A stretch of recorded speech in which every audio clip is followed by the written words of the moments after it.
এই পৃথিবীতে তিন ধরনের বিচারক রয়েছে, আর এই তিন ধরনের বিচারকের মধ্যে এক ধরনের বিচারক যাবে বেহেশতে আর দুই ধরনের বিচারক যাবে জাহান্নামে।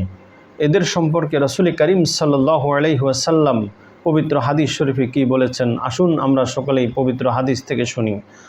হাদিসটি হযরত বুরাইদা রাদিয়াল্লাহু তাআলা আনহু বর্ণনা করেছেন। হাদিসটি আবু দাউদ শরীফের মধ্যে এসেছে যে রাসূল করিম সাল্লাল্লাহু আলাইহি ওয়াসাল্লাম বলেছেন, আল কুদাতু সালাসাতুন ওয়াহিদাতুন ফিল জান্নাতি ওয়া ইসনানি ফিন নারি ফাআম্মাল্লাযী ফিল জান্নাতি ফারাজুলুন আরাফাল হাক্ক ফাকাদা বিহি ওয়া রাজুলুন আরাফাল হাক্ক ফাজাওয়াজা ফিল হুকমি ফাহুয়া ফিন নার ওয়া রাজুলুন কাদা লিন-নাসি আলা জাহরিন ফাহুয়া ফিন নার।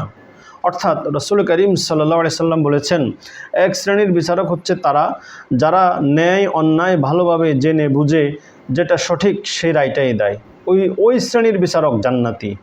আর যে শ্রেণীর বিচারক ন্যায় অন্যায় বুঝলো কিন্তু বুঝার পরেও অন্যায়ের পক্ষে রায় দিয়ে দিল, সেই বিচারক জাহান্নামী।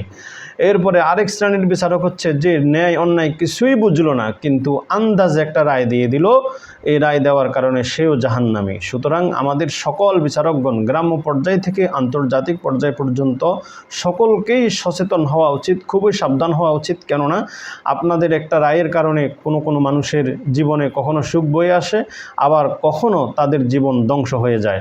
এজন্য সকলে খুব সাবধান হয়ে সচেতন হয়ে প্রিয় নবীজি সাল্লাল্লাহু আলাইহি সাল্লামের এই হাদিসকে অনুসরণ করে বিচার কার্য সম্পাদন করার চেষ্টা করবেন।